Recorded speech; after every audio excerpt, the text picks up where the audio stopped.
빛을 따라 걷는 40일의 여정 매일 영광 이창현 목사입니다. 사순절기 동안 말씀과 동행하며 부활 승리에 참여하는 영광스러운 성도님들 되시기를 주님의 이름으로 축복합니다. 기도드리겠습니다. 이 시간 주님의 말씀을 읽을 때 성령님 오셔서 밝혀주소서, 눈을 열어 보게 하소서, 귀를 열어 듣게 하소서, 마음을 열어 깨닫게 하소서, 깨달은 말씀대로 살게 하소서, 오늘도 생명의 말씀으로 채워주소서. 예수 그리스도의 이름으로 기도드립니다. 아멘. 오늘 함께 보실 말씀은 요한복음 7장 53절에서 8장 20절까지의 말씀입니다. 세번역 성경으로 함께 보겠습니다. 그리고 그들은 제각기 집으로 돌아갔다. 예수께서는 올리브산으로 가셨다. 이른 아침에 예수께서 다시 성전에 가시니 많은 백성이 그에게로 모여들었다. 예수께서 앉아서 그들을 가르치실 때에 율법학자들과 바리새파 사람들이 간음을 하다가 잡힌 여자를 끌고 와서 가운데 세워놓고 예수께 말하였다. 선생님, 이 여자가 간음을 하다가 현장에서 잡혔습니다. 모세는 율법에 이런 여자들을 돌로 쳐 죽이라고 우리에게 명령하였습니다. 그런데 선생님은 뭐라고 하시겠습니까? 그들이 이렇게 말한 것은 예수를 시험하여 고발할 구실을 찾으려는 속셈이었다. 그러나 예수께서는 몸을 굽혀서 손가락으로 땅에 무엇인가를 쓰셨다. 그들이 다그쳐 물으니 예수께서 몸을 일으켜 그들에게 말씀하셨다. 너희 가운데서 죄가 없는 사람이 먼저 이 여자에게 돌을 던져라. 그리고는 다시 몸을 굽혀서 땅에 무엇인가를 쓰셨다. 이 말씀을 들은 사람들은 나이가 많은 이로부터 시작하여 하나하나 떠나가고 마침내 예수만 남았다. 그 여자는 그대로 서 있었다. 예수께서 몸을 일으키시고 여자에게 말씀하셨다. 여자여, 사람들은 어디에 있느냐? 너를 정죄한 사람이 한 사람도 없느냐? 여자가 대답하였다. 주님, 한 사람도 없습니다. 예수께서 말씀하셨다. 나도 너를 정죄하지 않는다. 가서 이제부터 다시는 죄를 짓지 말아라. 예수께서 다시 그들에게 말씀하셨다. 나는 세상의 빛이다. 나를 따르는 사람은 어둠 속에 다니지 아니하고 생명의 빛을 얻을 것이다. 바리새파 사람들이 예수께 말하였다. 당신이 스스로 자신에 대하여 증언하니 당신의 증언은 참되지 못하오. 예수께서 그들에게 대답하셨다.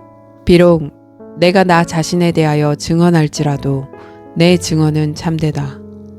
나는 내가 어디에서 와서 어디로 가는지를 알고 있기 때문이다. 그러나 너희는 내가 어디에서 왔는지도 모르고 어디로 가는지도 모른다. 너희는 사람이 정한 기준을 따라 심판한다. 나는 아무도 심판하지 않는다. 그러나 내가 심판하면 내 심판은 참되다. 그것은 내가 혼자 있는 것이 아니라 나를 보내신 아버지께서 나와 함께 하시기 때문이다. 너희의 율법에도 기록하기를 두 사람이 증언하면 참되다 하였다. 내가 나 자신에 대하여 증언하는 사람이고 나를 보내신 아버지께서도 나에 대하여 증언하여 주신다. 그러자 그들은 예수께 물었다. 당신의 아버지가 어디에 계십니까?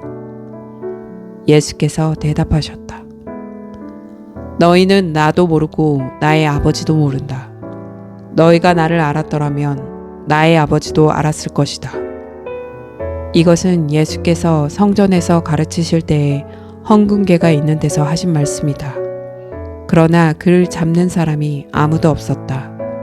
그것은 아직도 그의 때가 이르지 않았기 때문이다. 아멘.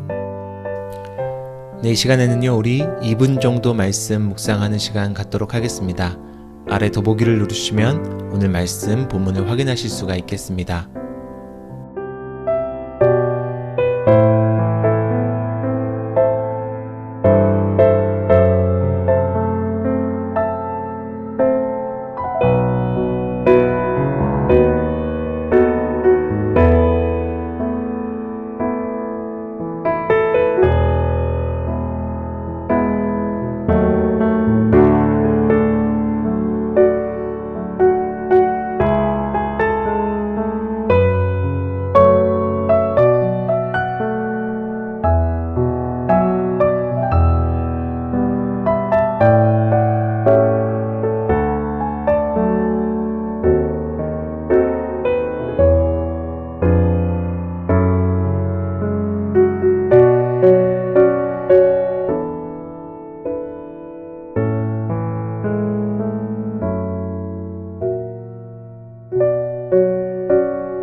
네, 말씀 잘 묵상하셨나요? 예수님이 누구인가를 놓고 예언자시다, 그리스도시다, 또 그리스도가 아니시다 라고 서로 논쟁하던 사람들은 모두 집으로 돌아갔습니다. 반면에 예수님은 오늘 사람들과 달리 올리브산, 개역개정에서는 감람산이라고도 합니다. 감람산으로 올라가십니다.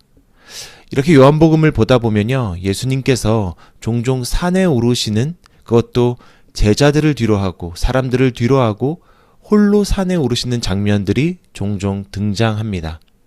그럼 언제 예수님께서는 홀로 산에 오르실까요?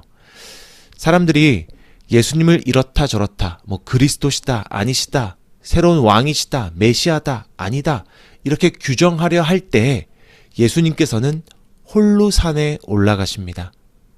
기적을 보고 환호하는 무리들, 반대로 그는 아무것도 아니라고 말하는 사람들, 예수님께서는 그 소용돌이 속에 휩쓸리지 아니하시고 산으로 나아가 기도하시며 하나님의 아들로서의 정체성을 바로 세우셨습니다. 사람들이 당신을 무엇이라고 하는지에 휩쓸리지 아니하고 하나님이 부르심, 그 소명 가운데 확고히 자리매김 하시는 장면들이 요한복음에 나오는 겁니다. 사랑하는 성도님들, 우리들에게도 그런 시간이 필요합니다. 우리도 하나님의 자녀이기 때문에 그렇습니다. 바쁘고 고된 일상 속에서 그런 소용돌이에 휩쓸려서 우리가 예배자임을, 하나님의 자녀임을 잊고 있진 않습니까? 우리에겐 홀로 산에 올라 하나님을 독대하는 시간이 반드시 필요합니다. 바라기는 이 매일 영광이 하나님의 말씀과 독대하며 우리의 정체성, 예배자라는 정체성과 하나님의 자녀라고 하는 그 정체성이 바로 세워지는 거룩하고 복된 시간이 되기를 축원합니다. 이제 예수님은 산에서 내려와서요, 성전으로 돌아오셨습니다. 그런데 이 성전에도 또 다른 소용돌이가 휘몰아치고 있었습니다. 바로 예수님을 못마땅히 여겼던 서기관과 바리새인들이 함정을 파놓고 예수님을 기다리고 있었기 때문입니다. 그들은 가늠한 여인을 붙잡아서 예수님 앞에 내어놓습니다. 그리고 예수님께 이렇게 묻습니다. 율법에는 이런 여자를 돌로 치라고 했습니다. 선생님은 어떻게 하시겠습니까? 체스에서 종종 상대방의 킹을 옴짝달싹하지 못하게 만들었을 때 체크메이트라고 하고요. 장기에서도 왕을 잡았을 때 외통수라고 이야기합니다. 아마 서기관과 바리새인들은요, 이 질문을 던져놓고 체크메이트라고 외쳤을지도 모르겠습니다. 왜냐하면 이제 예수님이 꼼짝달싹 할 수 없게 된 겁니다. 여인을 놓아주라고 말씀하신 순간부터 그는 모세의 율법을 어기는 일이 될 것입니다. 반대로 모세의 율법을 따라서 죽이라고 하면 사적 제재로 되어서 로마법에 어긋나게 되니 고소할 빌미가 생겨나게 되는 겁니다. 이러지도 저러지도 못하는 외통수에 예수님을 가다 놓았다고 생각했을 겁니다. 그런데 이때 예수님께서 말씀하십니다. 너희 가운데 죄 없는 사람이 먼저 돌로 치라. 예수님은 여인을 이렇게 해야 합니까? 저렇게 해야 합니까? 라는 그 물음. 여인을 모세의 율법에 따라서 돌로 쳐 죽여야 합니까? 아니면 용서해 주어야 합니까? 라는 물음에 휩쓸리지 않으십니다. 그리고 그녀를 거울 삼아서 그 자리에 있던 모든 사람들이 자신을 되돌아보게 만드십니다. 그리고 동시에 가늠한 여자라는 손가락질을 받던 그 여인, 예수님을 곤란하게 만들기 위해서 철저히 도구와 수단으로 취급받던 그 여성을 예수님께서는 남들과 똑같은 한 영혼으로 대해 주십니다. 사랑하는 성도님들, 오늘 이 말씀 정말 중요한 말씀입니다. 예수님께서 죄를 어떻게 다루시는지를 보십시오. 사람들은 여인의 죄를 정죄하고 누군가를 곤란에 빠뜨리기 위한 함정으로, 도구로 사용해버렸습니다.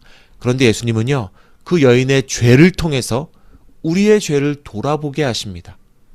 죄 가운데 있던 여인에게 다시 한번 일어설 기회를 주시는 겁니다. 율법은 죄를 드러내지만 예수님의 사랑은 죄인에게도, 그리고 그 자리에 돌을 들고 서 있던 사람들에게도 생명의 길을 열어주신 겁니다. 그리고 바로 이어서 예수님께서 선언하십니다. 나는 세상의 빛이다. 나를 따르는 사람은 어둠 속에 다니지 아니하고 생명의 빛을 얻을 것이다. 아멘. 방금 전 장면이 오늘 이 말씀의 배경이란 사실을 꼭 염두에 두십시오. 그러니까 빛이라고 하는 것은 단순히 조금 더 착하게, 조금 더 따뜻하게 살면 된다는 말이 결코 아닙니다. 빛이란 말은요, 죄와 어둠 가운데 휩쓸린 사람들에게 손을 뻗어서 그들을 구원하라는 사명으로의 부르심입니다. 지금도 이 세상엔 여전히 존재합니다. 마치 돌을 들고 서서 쳐 죽어야만 한다고 말하는 사람들, 그렇게 정죄하는 사람들, 그리고 그 숨막히는 정죄의 손가락질과 돌팔매질에 억눌린 사람들. 예수님은 그 자리를 찾아가셔서 빛이 되어 주셨습니다. 돌을 들고 서 있는 자들에게도, 또 돌팔매질을 당할 그 위기에 처한 여인에게도 예수님은 생명과 자비의 주님이 되어 주셨습니다. 그것을 빛이라고 부르는 것입니다. 그러니 오늘 우리는 깊이 생각해 보아야 할 겁니다. 이 시대의 많은 이들이 손가락질하고 돌로 쳐 죽여야 한다고 말하는 사람들은 누구입니까? 그렇게 억눌림을 당하고 있는 자들은 누구입니까? 또한 우리는 그 자리에 섰을 때 돌을 들고 손가락질하는 사람입니까? 아니면 나의 죄를 돌아볼 줄 아는 사람입니까? 그것도 아니면 혹시 여인처럼 정죄의 한복판에 서 있다고 생각하십니까? 예수님의 생명의 말씀은 그 누구도 정죄하지 않고 여인과 돌을 든 모든 사람들에게 빛을 비추고 생명의 길을 열어주십니다. 우리에게도 그 길을 맡겨주신 겁니다. 저와 여러분은 말씀의 등불을 들고 그 생명의 길을 비추며 여인이든지 또 돌을 들고 서 있는 사람이든지 그것들을 가리지 아니하고 생명의 길로 초청하는 아름다운 빛이 되시기를, 거룩한 빛이 되시기를 주님의 이름으로 축원합니다. 우리 함께 기도드리겠습니다. 사랑과 은혜가 충만하신 주님 감사합니다.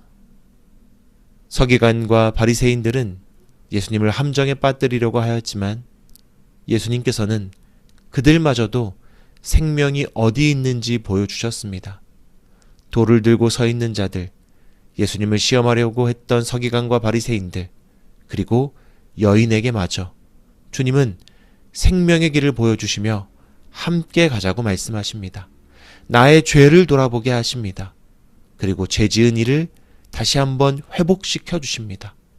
주님의 그 생명의 말씀이 참으로 놀랍습니다.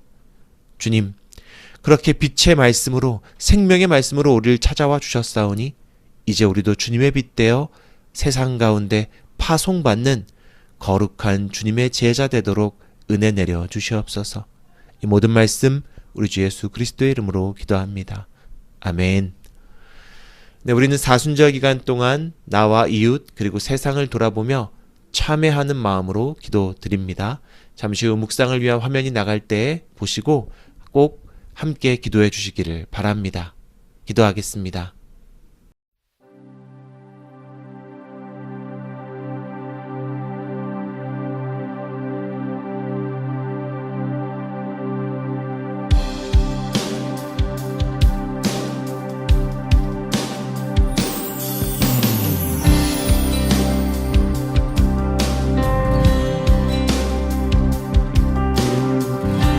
내 영이 주를 구하고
주의